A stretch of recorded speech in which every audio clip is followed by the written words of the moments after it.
Dans un instant, embarquement porte numéro 1 pour Lisbonne.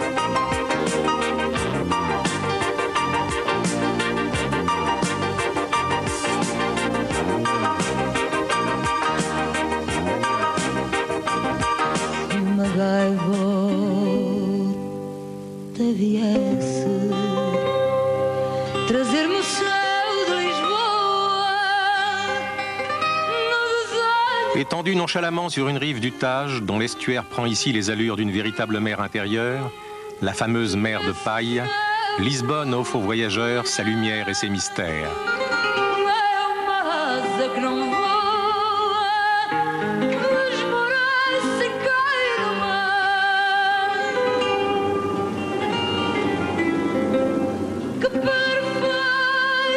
Aujourd'hui encore, à l'heure où la capitale du Portugal se propose de retrouver au sein de l'Europe le rôle économique qui fit sa renommée au temps des grandes découvertes, la vieille cité lusitanienne dévoile la partie la plus profonde de son âme dans une musique qui n'appartient qu'à elle. Et cette musique a sa voix, celle d'Amalia Rodrigues.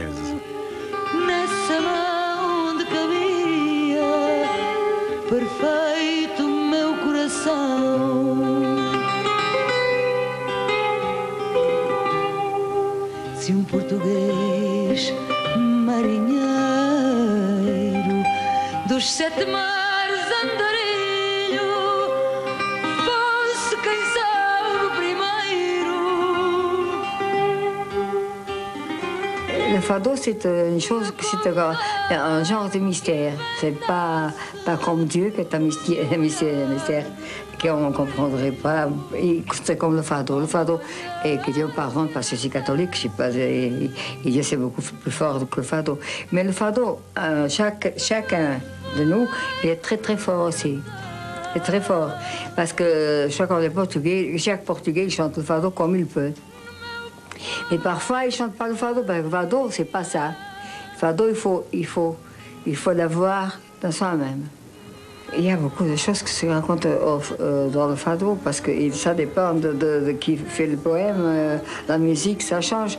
Mais je préfère toujours ceux qui parlent des choses qui n'ont pas de réponse. On fait des questions qui n'ont pas de réponse. C'est la mort. Pourquoi je vis, il ne fait pas la peine de vivre. Quand on est vraiment plus triste, ce sont les mots, la musique, et plus triste, c'est le fado, et plus vrai il est. Parce que le fado, il ne vient jamais d'une situation heureuse. Quand la tristesse, elle finira, il n'y aura plus de poésie.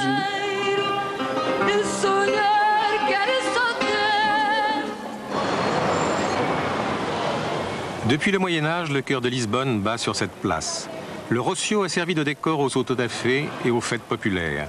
C'est ici que les Lisboètes expriment leur joie et leur colère, et que le changement de régime en 1974 a pris le nom poétique de Révolution des œillets.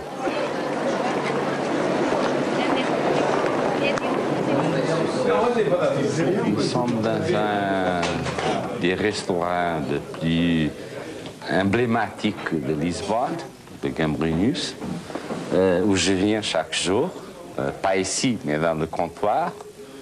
C'est une brasserie qui a déjà 50, 60 ans à Lisbonne. Donc, Lisbonne, c'est une ville de petits bistrots, restaurants, où on va, où on a des conversations, où on rencontre des amis. Et ça fait... C'est un peu le côté méditerranéen de Lisbonne. Il y a mon ami Antonio Tabucchi, dont j'ai adapté le fil de l'horizon, qui dit que Lisbonne, c'est une ville où on peut se perdre ou se suicider. Parce que c'est une ville qui a des collines, qui a l'ascenseur à côté de ce restaurant. et dont on peut se jeter. Donc c'est une ville assez surréaliste, dans certains points de vue, dans le meilleur point de vue du surréalisme, c'est-à-dire c'est une ville de l'imaginaire, c'est une ville où on peut se perdre, on peut s'oublier, c'était une histoire de partir et de revenir, et ça revient à la saudade, c'est-à-dire à l'idée qu'on a toujours une nostalgie d'arriver, de partir. C'est la nostalgie du passé et du futur.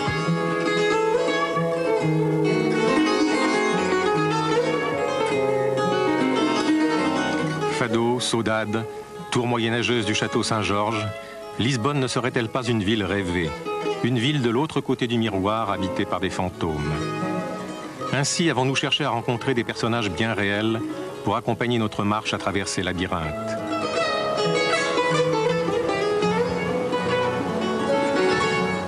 Paula Espagna et Jan Mušnik sont trop jeunes pour avoir connu la Lisbonne repliée sur elle-même d'avant 1974. Au carrefour de deux époques, ils sont encore prisonniers de leurs racines et incertains face au nivellement économique et culturel de demain.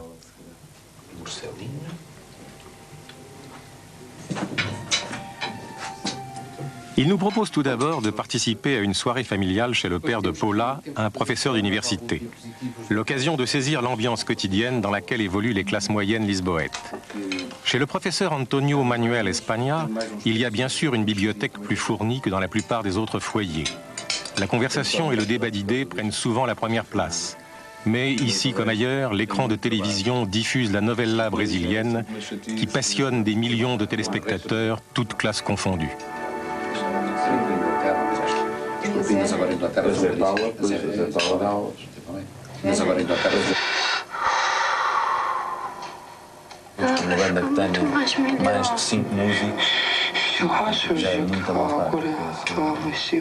Il y a une mentalité propre aux habitants de Lisbonne, et pour la comprendre, il est indispensable de se tourner vers le passé. Un passé que l'on a reconstitué au musée de la Cité à l'aide d'une maquette de la ville ancienne. L'origine de cette ville se perd dans le temps. Les Phéniciens, les Grecs, les Romains ont occupé cette place stratégique dans ce magnifique estuaire du Tage. La ville est devenue chrétienne au XIIe siècle, conquise par le premier roi du Portugal. Mais son essor ne date que du XVe. Au XVe siècle, Lisbonne devient une grande ville d'Europe, à côté de Séville et à côté des grandes villes du centre d'Europe. Ici, dans ce estuaire, arrivaient des produits et des hommes de tous les coins du monde. Vasco da Gama est parti de Belém pour découvrir le chemin maritime vers l'Inde. De Lisbonne est parti aussi Pedro Álvares Cabral, qui a découvert le Brésil. Donc l'époque d'or de Lisbonne comme grande ville, c'est le XVIe siècle et la première moitié du XVIIe. Le Portugal en général et Lisbonne en particulier ne cessent de respirer à l'ombre de ce passé glorieux. Les Hieronymos font revivre le Portugal somptueux et triomphant du XVe siècle. C'est le plus grandiose parmi les rares vestiges qui nous restent de la fabuleuse Lisbonne manuéline, un art à la fois exubérant et ingénu.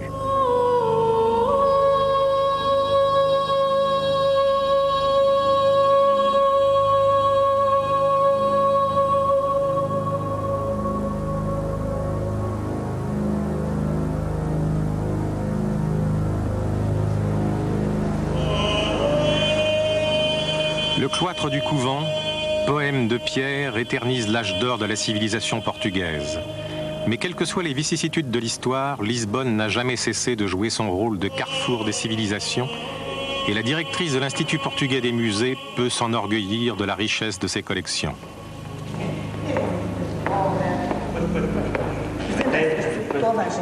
Nous nous trouvons ici, je dirais, au temple des musées portugais, le musée d'art ancien.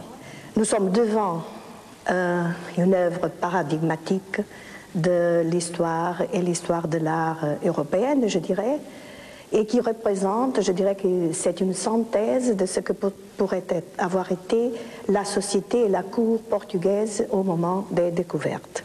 Si vous regardez cette œuvre, vous voyez donc la famille royale les ouvriers, dirais-je, des découvertes portugaises. C'est très intéressant parce que c'est vraiment un portrait sociologique, historique, politique, économique de cette société qui sont, à un certain moment de l'histoire du Portugal, partis à travers cette fantastique rivière pour la découverte des nouveaux mondes.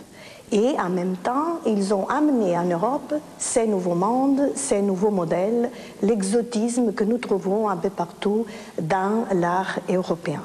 Nous sommes au bout de l'Europe, à la fin de l'Europe.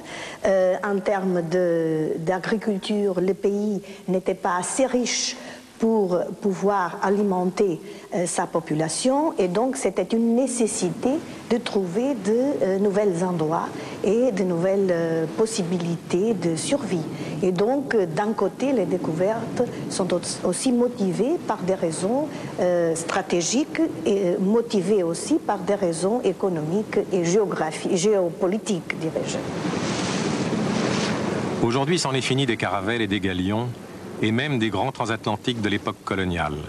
Mais les petits ferrys, les quesilieros, qui relient inlassablement les deux rives du fleuve, reviennent toujours à la place du commerce. Ici, depuis les fenêtres de son palais rempli de courtisans, de poètes, d'esclaves et de fauves, le roi Manuel guettait le retour des vaisseaux, ramenant des Indes l'or, et surtout les épices, plus précieuses encore que l'or. Ici, le 1er novembre 1755, survenait un événement qui devait frapper le monde de stupeur. Au 1755, c'est la date du grand tremblement de terre qui détruit toute cette partie centrale de la ville. Donc, désormais, il y a deux Lisbonnes. Une Lisbonne des Lumières, dessinée d'après un plan géométrique, et une Lisbonne plus ancienne, sur les collines, qui évoque encore les temps du Moyen-Âge, des petites ruelles, des labyrinthes authentiques.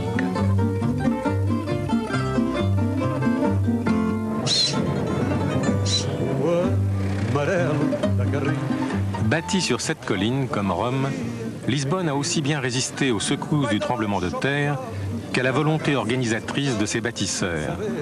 Pour en profiter pleinement, il faudrait la parcourir à pied, au risque de se perdre. Mais le tramway reste encore le meilleur moyen de découvrir ses innombrables recoins et ses ruelles acrobatiques.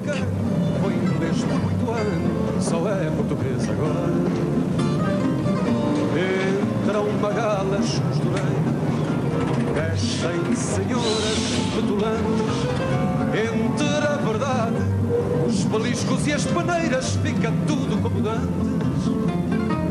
Quero de 15 para a Pampulha, já é mais caro este transporte. E qualquer dia, o tua agulha, porque a vida está por hora.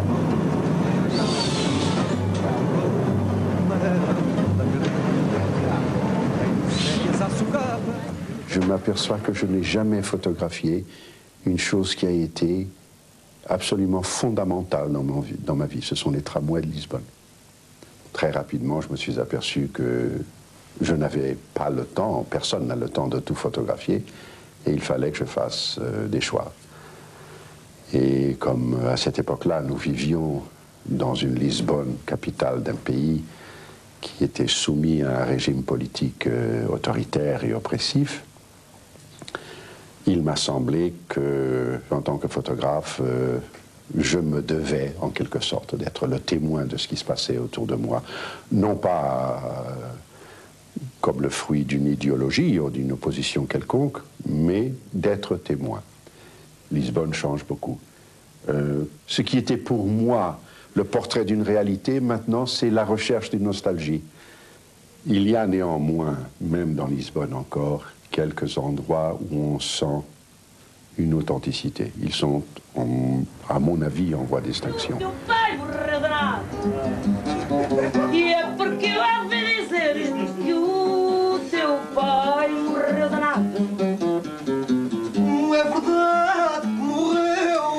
La nuit, dans les bistrots de l'Alfama ou du Bairro Alto, malgré certains débordements touristiques, d'authentiques chanteurs de fado continuent d'émouvoir les auditeurs par la sincérité et la vigueur de leur chant.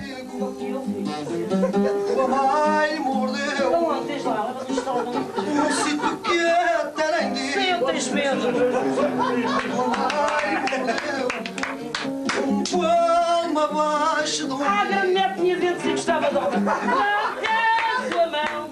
Já perdi. Se queres então, cá está ela, que me fez. Tão fofinho. Não queres sua mão, ó boca linda. Se queres então, cá está ela. Nunca mais me chamo cão. Chamo todos os dias de cadela. É de raiva. Nunca mais chamo cão. Nem eu te chamo cadela.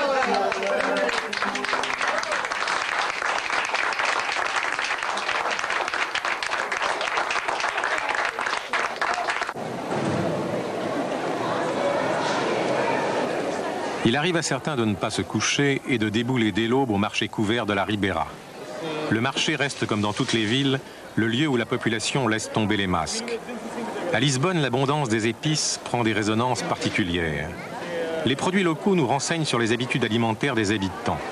Évidemment, les étalages de poissons tiennent le haut du pavé.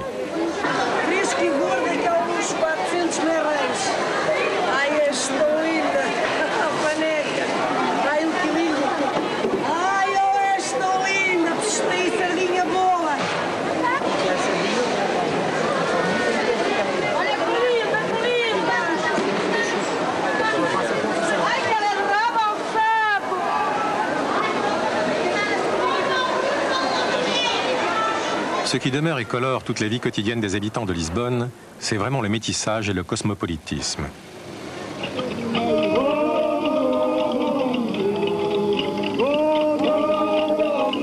Aujourd'hui, alors que les tensions ont disparu, reste la volonté de perpétuer la vocation pluriculturelle de Lisbonne. Cette volonté se traduit dans des initiatives telles que la présentation au Musée national d'ethnologie des œuvres les plus représentatives des sculptures de l'Angola, où les premiers Portugais arrivèrent en 1482.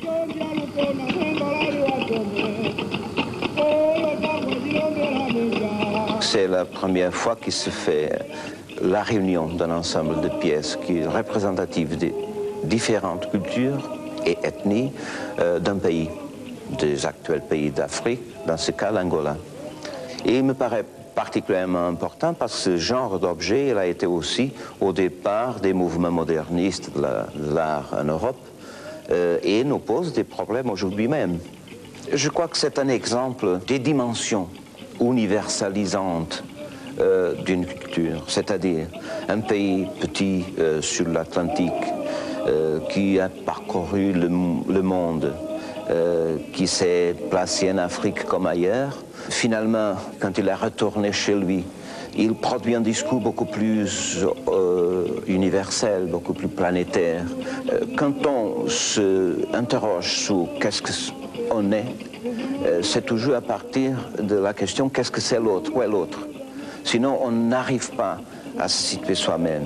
Dans ce cas, une exposition pareille à Lisbonne, pour les jeunes, c'est une manière très importante de s'interroger où on est, qu'est-ce qu'on est dans le monde, parce que ça, ce n'est pas nous, et finalement, tout ce qui n'est pas nous, c'est nous-mêmes.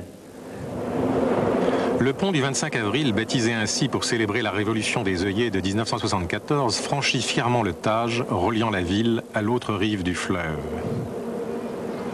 Autour des vieux quartiers, une Lisbonne moderne s'est développée, faisant une large part aux espaces verts et aux grandes avenues. L'équilibre entre ces nouveaux quartiers où se concentrent les grands hôtels, les bureaux, quelques tours insolites et les vieux quartiers tout proches reste difficile. La Baïcha, la ville basse reconstruite par le marquis de Pombal après le tremblement de terre de 1755, est devenue aujourd'hui en partie zone piétonnière. Mais même si elle conserve quelques magasins de luxe, elle ne peut lutter contre l'attrait des centres commerciaux de la périphérie.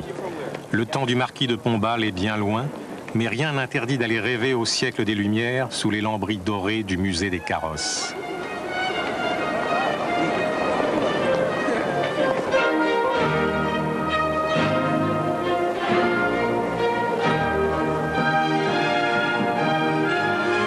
Salle qui servait autrefois de manège pour les tournois et les carousels, on découvre une collection unique au monde de véhicules royaux du XVIIe au XIXe siècle. On est transporté dans un monde où le luxe des rois et des princes se satisfaisait d'une décoration surabondante, utilisant toutes les ressources et l'inspiration des figures allégoriques évoquant la gloire maritime du Portugal.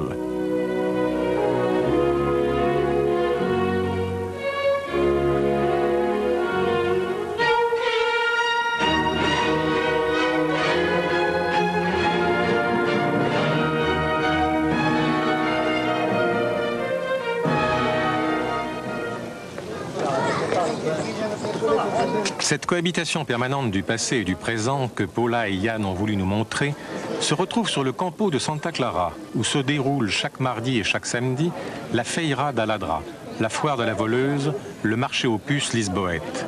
Il paraît que c'est là le paradis des chineurs et qu'on y retrouve parfois au milieu des fripes, bibelots et vieux jouets cassés, des merveilles des temps anciens.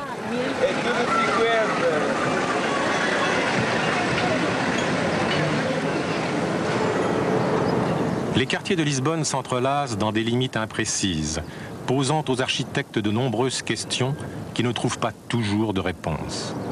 J'avais fait un travail sur Bairro Alto et vraiment, par son histoire, qui est très ancienne, vraiment arriver jusque maintenant et voir qu'est-ce qui se passe, qui est l'essence même de l'endroit. Et qui, dans le quartier, par exemple, Bairro Alto, finalement, ce n'est pas la forme, ce n'est pas les immeubles, parce qu'ils ont changé, ils ont changé depuis le XVIe siècle, mais il y a un caractère qui se maintient. Dans le cas du Bairro Alto, c'est qu'il y a comme une frontière qui est déterminée par des grandes rues. Il y a une tension énorme à l'intérieur du quartier. Et on avait fait déjà des grands projets pour faire un axe au centre, couper le quartier. C'était des choses qui allaient détruire complètement le quartier. Il faut vraiment, c'était maintenir cette cohésion entre tous les gens et les formes. Et là, les formes, il faut les maintenir plutôt, il faut réparer un peu, essayer de réparer le possible, pas trop faire. À Lisbonne, c'était une chose très très très importante.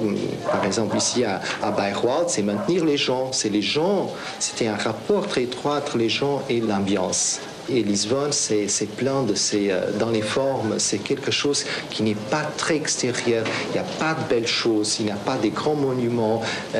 C'est pas ça qu'il faut chercher à Lisbonne. C'est l'ambiance. C'était une ambiance très humaine, très touchante même, mais qui n'est pas tournée vers la forme.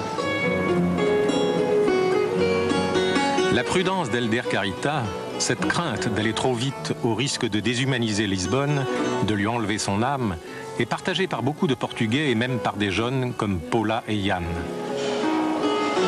Ils aiment se retrouver dans des lieux que le touriste ne connaît pas, dans un cadre où ils se sentent chez eux, au milieu des azulejos par exemple, car c'est bien le signe particulier le plus original de Lisbonne. Introduit par les Arabes en Espagne au XIVe siècle, l'azulejo est d'abord importé de Séville avant qu'apparaissent les premiers ateliers portugais vers 1550. Il y a des azulejos partout à Lisbonne, dans les rues, dans le métro, dans les églises, dans les musées et dans les palais. Parmi ces derniers, il en est un magique, merveilleux. Depuis des siècles, il est habité par la même famille, celle des marquis de Fronteira, et le marquis en titre, Fernando Mascarenhas de Fronteira, a accepté de nous ouvrir les portes de sa maison. Je connais, je crois, assez bien tous les carreaux, les azulejos de la maison. Mais ils sont surtout, c'est très varié. Les thèmes sont très variés, il y a toutes sortes. L'échelle, il y a des panneaux qui sont tout petits, il y a de grands panneaux. Et ça crée une dynamique et une variété très grande. Il y a aussi les polychromes, les bleus et blancs, etc. Et puis il y a aussi les stucs qui sont moins spectaculaires, mais qui sont aussi très intéressants. De notre côté, c'est une maison qui donne beaucoup de mal de tête, parce qu'évidemment, les choses tombent tout le temps, il y a des restaurations constamment à faire, et maintenant nous faisons des travaux, de grands travaux de structurels. Donc, et puis d'un autre côté, il y a le plaisir extraordinaire qui est de voir toutes les belles choses qu'il y a, et surtout parce que, comme c'est une maison où il y a beaucoup de détails, c'est un côté cauchemar, disons, surtout pour les personnes qui ne sont pas tellement habituées. Mais d'un autre côté, il y a constamment des choses à découvrir, il y a des détails qu'on n'a pas remarqués, qu'on découvre, redécouvre. Notre escale à Lisbonne montre qu'il s'agit d'une ville qui reste sans cesse à redécouvrir.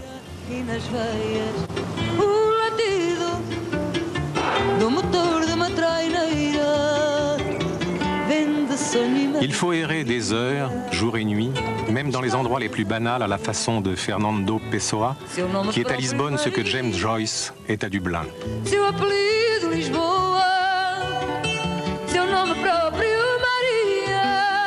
Certains voient dans Lisbonne un mélange de Venise et de Prague. Première ville cosmopolite au temps des grandes découvertes. Aujourd'hui, laboratoire d'idées face aux enjeux du monde futur. Plus simplement, nous rêverons au-dessus des toits, le regard perdu vers le Tage, séduit par la lumière unique de Lisbonne, par ses odeurs et par sa musique. Vem de sonho e